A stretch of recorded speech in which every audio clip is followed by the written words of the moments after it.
Welcome everybody. Today finds us on kind of a rainy day over here in Kanchanaburi. We're probably 30 minutes west of Kanchanaburi. We're out here in the middle of some cassava fields and all kinds of stuff. And we're going to take a look at the furthermost western part of the Khmer Empire when it stretched over this part of Thailand. We're going to look at Prasat Mueang Sing. And this is Bayon style Prasat out here in the field. So let's take a look at this. It's not the best ruin, but it's still pretty cool to see. So let's see what we see today.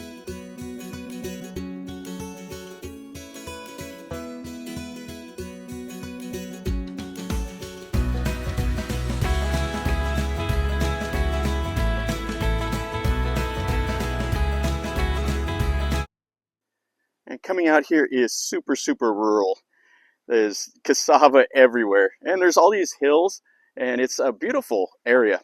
Now, this old city here used to have a moat, and it also had the, the Mae Nam Kwai Noi River, or the Kwai Noi River, and it was on one of the sides. So most of it is like square, except for where the river goes along. And this would have been a moat over here, and then we can see the laterite walls up ahead.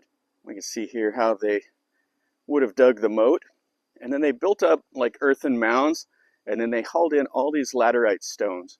And I think the footprint of this site is 880 meters by 1,400 meters. And this is how I got along here today. Came over on the motorcycle.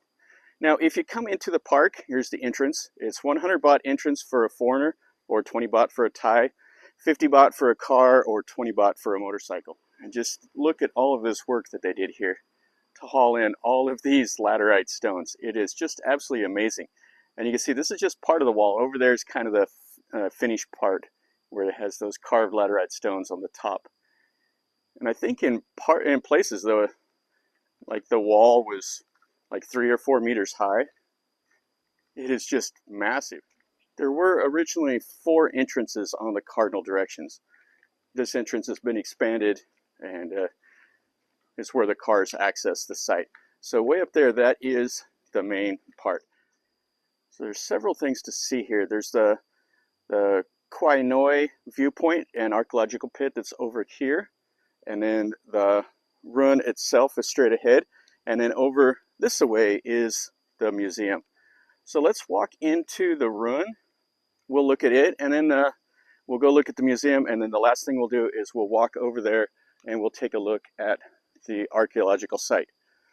So they've done a nice job. They've come in and cleaned up all the trees and brush and everything. They put this nice walkway. Now there were several ponds here. There was like 9 ponds in the site that would have gave the locals that lived here fresh water. You can see quite a few stones and stuff laying about here. Now I don't know if there was a beret or if it was just they had the river over there.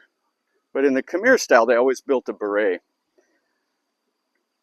Now this site here had people that have been inhabiting it for at least 1,800 years. They found 4 skeletons over in the archaeological pit that date back. This is a pretty fertile plain. The Kwai Noi River would flood here, and the soil is really good for farming. So it would have been an important place for the people to come over here and settle. So it was quite a little walk to get over here to the center part. And there's a lot of Thais out here today, which is really cool. They're out here enjoying the day. Not so much the weather. You can see all the water standing around. This morning was just an absolute downpour. All right, so we're going to come in here. So this is the little entranceway right here that would have led up to the center prong. This is a crucifix design, and this would have been like the gopura here. So there would have been a building on this right here, and you can see it's shaped like a cross, like a crucifix. And all this has a laterite base, and then there would have been the entranceway over here, and this would have been the perimeter wall. You can see they have the stones up on top there, and that tree is kind of growing into the wall. And there would have probably been like an image here like a Shiva image or something. And then this would have led us into the east entrance of the Prasat. I think in the old days, there actually would have been little pools right here. So the worshippers could have came and washed their feet before they went into the center sanctuary. Oh, what a fantastic little site. You can see the covered walkway over there is still intact. You can see the base here is those 4 laterite stones high. And this would have all been the carved stucco, or laterite, and then it would have been covered in the stucco. You can see how they carved around there. So the lintel's uncarved, and then this little pediment and everything is uncarved. All the little images that would have been around here are gone. You can see the trees growing right there. Oh, it's fantastic. You can see the holes that they used to help move these big laterite stones. Okay, so let's go up in here. These stairs are a little uneven, but it's all right. You can see the carving and a little bit of the stucco work here. And they've came back in, they've restored this. You can see that's a new piece. So this is the gopura here. This would have been covered, and they would have had little antechambers over here on the left and the right as you come in. Oh, this would have been fantastic. You can still see some of the original stones, like right there. The rest of them were all new stones that they put in during the construction or the restoration. You can see they would have been all just whitewashed. Would have been something else to see. All right, so we would have went through the gopura into the center part here. And there would have been a library in here.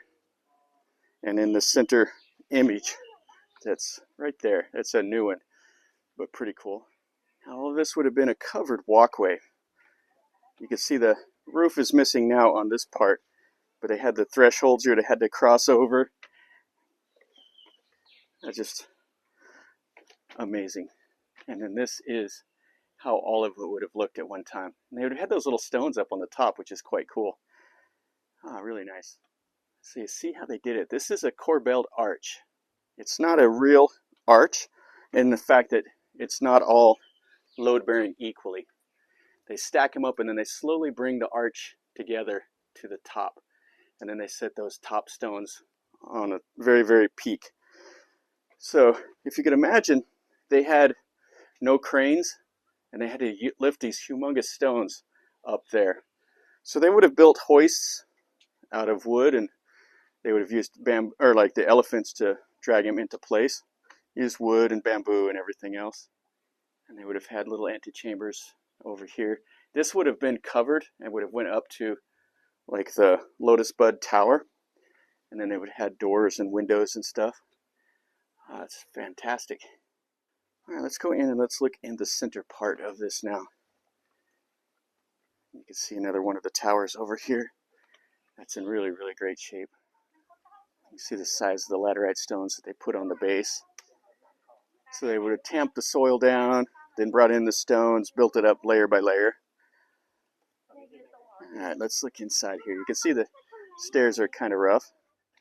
Okay, so this is the central image right here.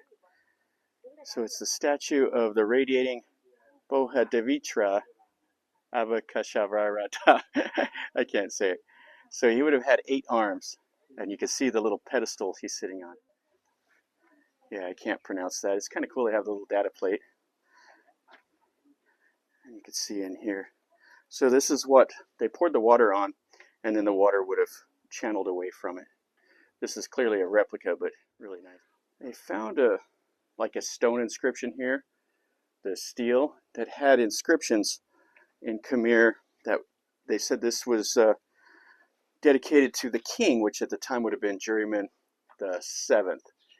His son is the one that had the inscription made. Okay, so you can see the center part, and then there's another little image inside of this tower. This tower here is probably in the best shape out of any of them. So this is a statue of the Prenajaparamita, however you say it. So it would have been a little image, and you can see the same pedestal that it's sitting on. Yeah, it's a little bit dark in here. Now just to give you an idea of the size of these. This is the smaller towers that would have been on the outside. And it's just absolutely colossal. And the center one would have been even bigger. It's hard to see in here because of the glare from outside, and it's kind of dark in here. All right, so that's this ruin here. This is kind of the highlight of the whole complex. And you can see how big this area is. So there would have been houses and everything else inside of here. Let's go over and look at this one here, and then we will go to the museum. I almost forgot to come over here and look at the library. That's what this is. So this would have been like a little small building, and that's where they would have stored like the religious articles, the documents and everything, and they would have wrote everything on like these little, it's not quite paper, it's made from like a leaf, and this would have been here, and it would have stored all of that stuff. The Khmer were meticulous in their record keeping. Okay, so now let's go over and we'll look at that other little building on our way. This is on the north end. This is that little covered walkway we were just in, where you can see all the laterite stones and just the size of them. So they carved them and they fit them in like a big jigsaw puzzle. And then that corbelled arch up there. And check out that tree that's kind of overtaken this part. And this would have been the north entrance. And then the outer wall over here. Oh, that's fantastic. I like seeing those old ruins. You can see at the very, very top up there, that's the lotus bud. And that would have been made out of sandstone. And they would have been, all four of the entrances would have looked just like that with the center tower. Oh, it would have been great. This is Monument 2. It's north and west of the center. And it would have been very similar in design to what we just looked at. The only difference is the prong was not exactly in the center. And there was a Buddha image here, as well as what they believe that face of Jayasinghapura VII that is in the museum. We'll look at it here in a minute. When the Fine Arts Department came over here to restore this, this was just like a pile of dirt. So they had to clean all of it up, all the brush and everything, and then they uncovered what you see here.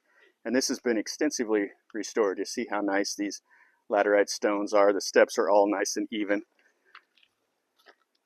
Same as these. And then this would have been the pedestal right here for the image. And you can see there's not a whole lot left. It's kind of a low point over there. That would have probably been one of the ponds. This is a nice look at the pedestals that they used. You see these at a lot of the old sites. They'll have the pedestal that'll be sitting kind of off over in the tree or something. It'll be really weathered. And they would have poured the water on the image. They have several of them here. And then some of the small pieces of sandstone that they dug up when they restored this. You see here, these are post holes. They would have had a wooden post, and then they would have had the tiles, like the ceramic tiles, up on the roof of the structure. That's why it's pretty much all gone. It was a lot of wood that they used here. And you can see this little structure over here also. So there's basically just a few stones there on the top that are the original. All the rest of it was all restored. Okay, so let's walk over to the museum now. We'll see that big face of the Buddha, or Jayasinghapura VII, as many people speculate. Yeah, and that's the stairwell in. You got to be part mountain goat to get up in there. And this is the outer wall. Yeah, you can see all the Thais are out here taking pictures like crazy. And Monument 1 and Monument 2. Okay, just a couple hundred meters over to the museum now.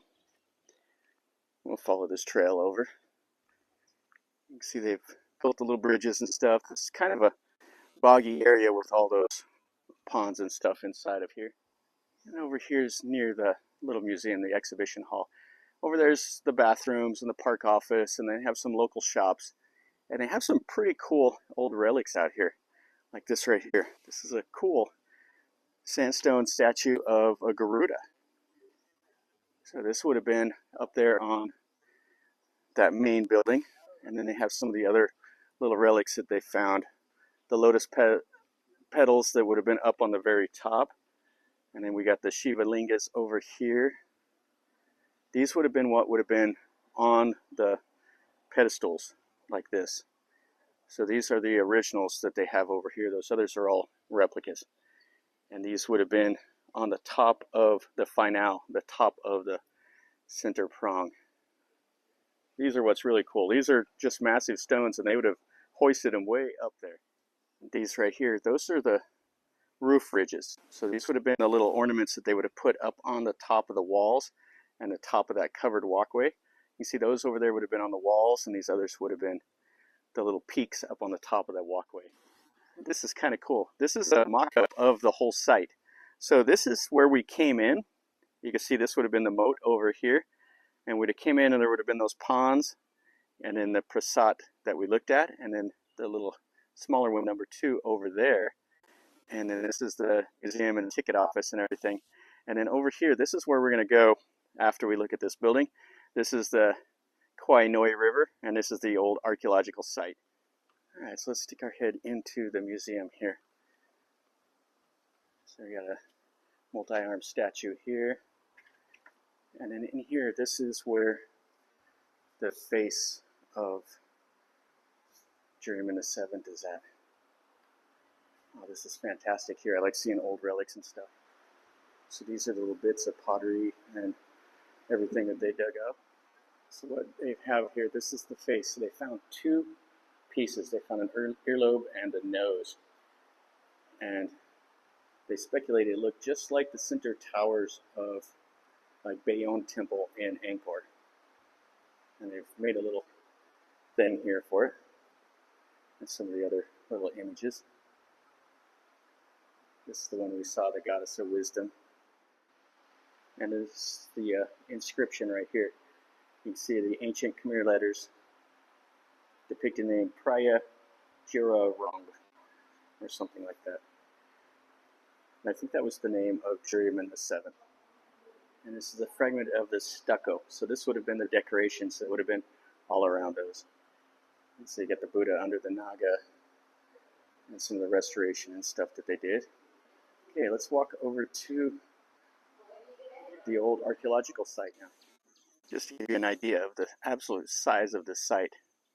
There's only 4 ruins that they found. Ruin 1, 2 that we looked at, and then 3 and 4 out here in the trees. And then over that away is the western wall. And this is pretty nice. You can see one of the ponds over here. They got all the lotuses in it now. And it's just out here in the middle of this. Yeah, this is massive. It's quite a walk to get back over here to the archaeological site. And this is a nice little surprise here. This is what they call Monument 3. And you see it has brick and it has the laterite stones. They think what these are is these bricks are from the Dwadi era, from the 6th to the 11th century, somewhere in there.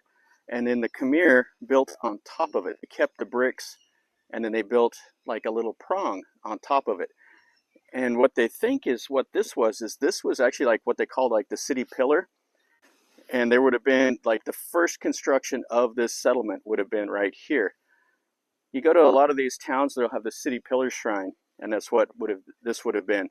And they have these white stones over here that they left behind, and that's what they think was the reason why this was the city pillar. And they say this is actually the most important structure in the site. You can see the white stone over here and next to part of like a little Buddha, it looks like. And then right across the road from it is the 4th structure. This is Monument 4. These are the only 4 that they found during excavations here. And this is the last monument, Monument 4. It's a rectangular building and had gravel, compressed gravel as the base. And they think this was either like a monk's residence for meditation, or it was where they kept all the important stuff, like all the things that they had to send for like Juryman VII. Okay, so we walked all the way back here. This is the southern city wall. You can see it's the earthen mound here, and then over here is the river. So they didn't have a moat on this side because of the Khmer River. And it looks like it's really, really high right now and flooding a bit. Holy cow, you can see here, this is the Khmer River. These are little guest houses that they have next to the site, and they're a bit underwater. This is what the southern wall looks like. You see the earthen mound is still kind of there and a few of the laterite stones, but it has fallen down into disrepair. This is our last thing that we'll look at here. This is the prehistoric burial site, or the archaeological pit. And here is the dig site. So they found skeletons here that date back 2,000 years ago. You see they're lying straight with their faces up, and then there's the pottery and stuff like that. What they've done is they've taken two of the skeletons out of here, and these are the different soil levels they've dug down, and that's what they call, way down there is the sterile level, before there was any activity. And then there's the layer here with that this Prasat Mueang Sing was built at, and then the modern layer here. And there's a reason why there's such a difference in the soil, and that's because of the river. I mean, it floods, and it's seriously flooding now. But if it rains anymore, this will be way, way high. That'll finish up our video over here at this Prasat Mueang Sing. This is really cool. It's just outside of Kanchanaburi, and it's quite a bit different than what you normally see here in Kanchanaburi. Most people go to the river, they go to the waterfalls, they go out to the national park and stuff like that. But this is a little bit of the history here. It's one of the fine arts department's pay sites that they have. Phnom Rung, Muang Tam, and Pimai are better than this, but this is the furthermost west part of the Khmer influence in Thailand. And it's worth a stop if you're here. I would definitely recommend coming over here. There's 4 little ruins inside the park, plus this archaeological dig site over here. And you can look around. This countryside is really cool. I would recommend it for sure, like I said. And anyway, if you enjoyed the video, smash the like button. If you're new to the channel, subscribe, stick around, and then you're notified when I post a new video. And if you've been here or have any questions or comments or anything like that, ask me down below, and I'll do my best to answer them. And now it's time to walk back to my motorcycle, and it's starting to rain, so hopefully I won't get too wet. But anyway, from over here in Kanchanaburi, remember, life is a journey. So until next time, enjoy.